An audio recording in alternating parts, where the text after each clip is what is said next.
Hi, fifth graders. We are back to read our last chapter of Tuck Everlasting for this week. So we are going to go ahead and read chapter 5. But as a reminder, what has happened so far in the book is we have discovered the three events that don't seem connected, but kind of are.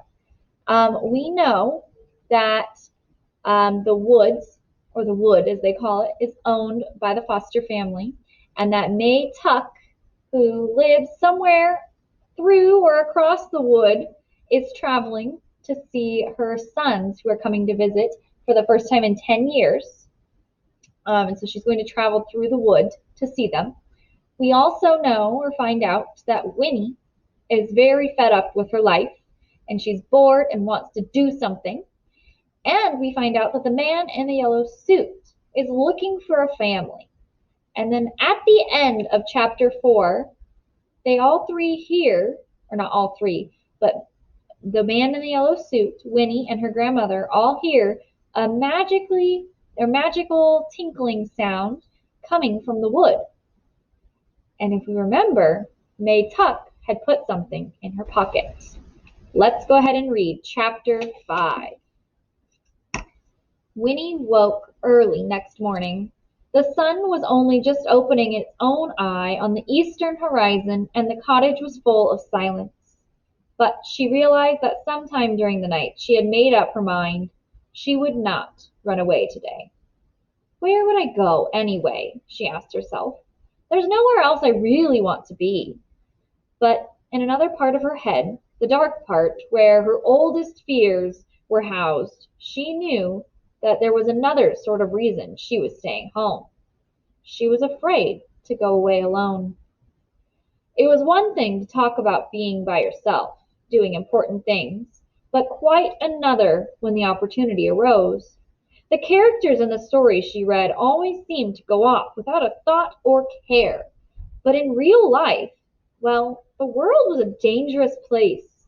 People were always telling her so, and she would not be able to manage without protection. They were always telling her that too. No one ever said precisely what it was that she would not be able to manage. But she did not need to ask. Her own imagination supplied the horrors. Still, it was galling, this having to admit she was afraid. And when she remembered the toad, she felt even more disheartened. What if the toad should be out by the fence again today? What if he should laugh at her secretly and think she was a coward? Well, anyway, she could at least slip out right now, she decided, and go into the wood to see if she could discover what had really made the music the night before. That would be something, anyway. She did not allow herself to consider the idea that making a difference in the world might require a bolder adventure. She merely told herself consolingly, of course, while I'm in the wood, if I decide never to come back, well then, that will be that. She was able to believe in this because she needed to, and believing was her own true promising friend once more. It was another heavy morning, already hot and breathless, but in the wood the air was cooler and smelled agreeably damp. Winnie had been no more than 2 slow minutes walking timidly under the interlacing branches when she wondered why she had never come out here before. Why, it's nice, she thought, with great surprise. For the wood was full of light, entirely different from the light she was used to. It was green and amber and alive, quivering in splotches on the padded ground, fanning into sturdy stripes between the tree trunks.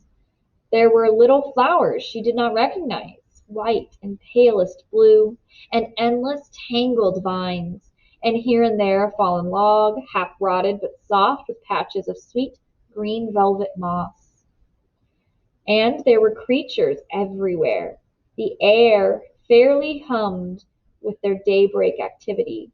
Beetles and birds and squirrels and ants and countless other things unseen, all gentle and self-absorbed and not in the least alarming. There was even, she saw with satisfaction, the toad. It was squatting on a low stump, and she might not have noticed it, for it looked more like a mushroom than a living creature sitting there. As she came abreast of it, however, it blinked, and the movement gave it away.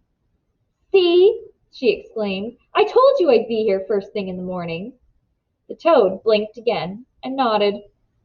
Or perhaps it was only swallowing a fly, but then it nudged itself off the edge of the stump and vanished into the underbrush.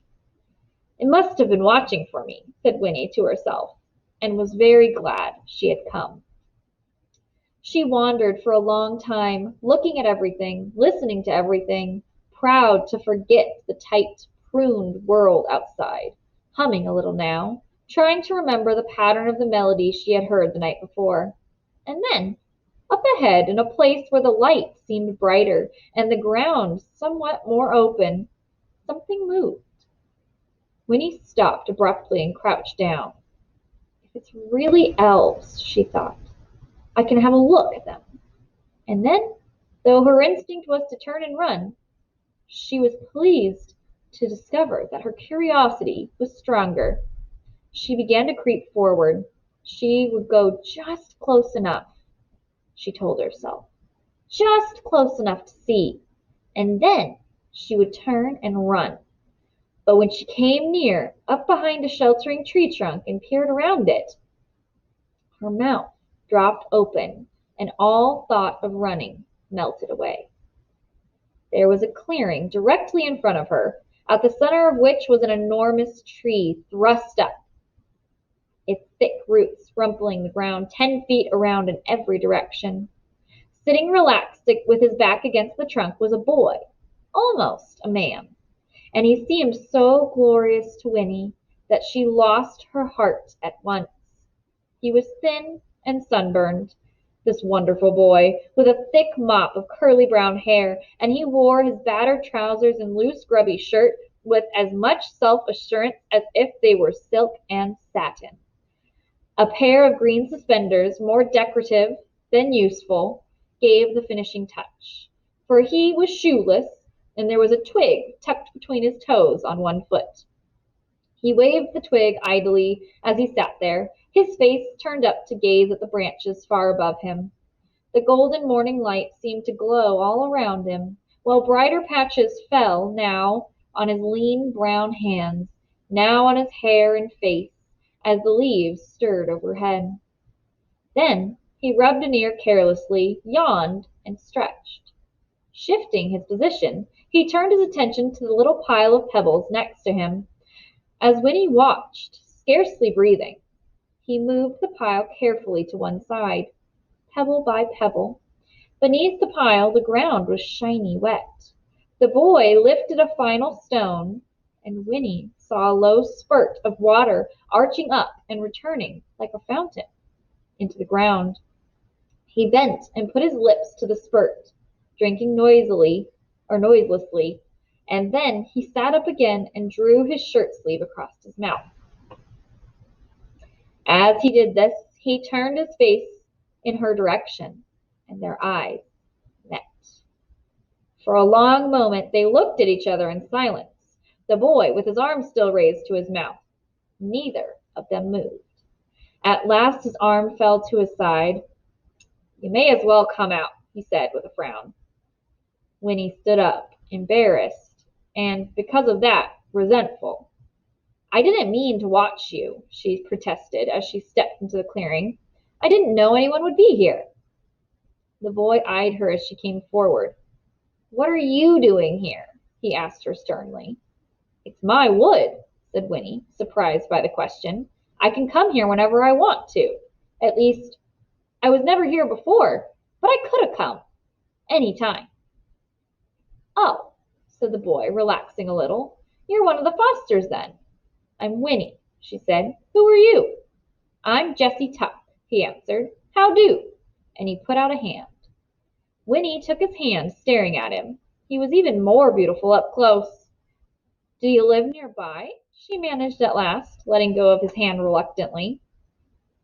"I never saw you before. Do you come here a lot?" "No one's supposed to. It's our wood." Then she added quickly, "It's all right, though, if you come here. I mean, it's all right with me." The boy grinned. No, I don't live nearby. And no, I don't come here often. Just passing through. And thanks. I'm glad it's all right with you. That's good, said Winnie irrelevantly.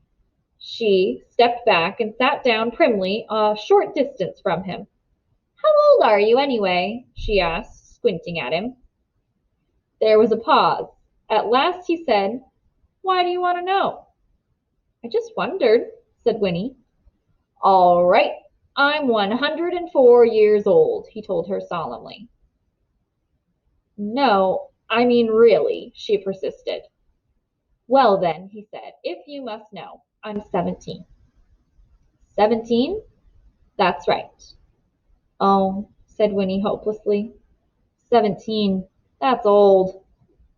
You have no idea, he agreed with a nod.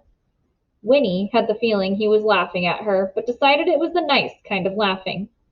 Are you married? She asked next. This time he laughed out loud. No, I'm not married. Are you? Now it was Winnie's turn to laugh. Of course not, she said. I'm only 10, but I'll be 11 pretty soon. And then you'll get married, he suggested. Winnie laughed again, her head on one side, admiring him, and then she pointed to the spurt of water. Is that good to drink? She asked. I'm thirsty. Jessie Tuck's face was suddenly serious. Oh, that. No, it's not, he said quickly. You mustn't drink from that. Comes right up out of the ground, probably pretty dirty. And he began to pile pebbles over it again. But you drank some, Winnie reminded him. Oh, did you see that? He looked at her anxiously. Well, I'll drink anything. I mean, I'm used to it. It wouldn't be good for you, though. Why not? Said Winnie. She stood up. It's mine anyway, if it's in the wood. I want some. I'm about dry as dust. And she went to where he sat and knelt down beside the pile of pebbles. Believe me, Winnie Foster, said Jessie, it would be terrible for you if you drank any of this water. Just terrible. I can't let you. Well, I still don't see why not, said Winnie plaintively. I'm getting thirstier every minute. If it didn't hurt you, it won't hurt me. If my papa was here, he'd let me have some. You're not going to tell him about it, are you? Said Jessie. His face had gone very pale under its sunburn. He stood up and put a bare foot firmly on the pile of pebbles. I knew this would happen sooner or later. Now what am I going to do? As he said this, there was a crashing sound among the trees and a voice called, Jessie? Thank goodness, said Jessie, blowing out his cheeks in relief. Here comes Ma and Miles. They'll know what to do. And sure enough, a big, comfortable-looking woman appeared, leading a fat old horse, and at her side was a young man almost as beautiful as Jessie. It was May Tuck with her other son, Jessie's older brother. And at once, when she saw the two of them, Jessie with his foot on the pile of pebbles, and Winnie on her knees beside him, she seemed to understand. Her hand flew to her bosom, grasping at her shawl, and her face went bleak. Well, boys, she said, here it is. The worst is happening at last. And that's the end of our read aloud. That is the end of chapter 5. All right. I want you to be thinking, why is the worst happening? What did Winnie witness Jessie Tuck do? What can you infer or dots can you connect from the first 5 chapters to figure out what is so bad about Winnie knowing this fountain exists? Stay tuned next week for more of our Read Aloud Tuck Everlasting.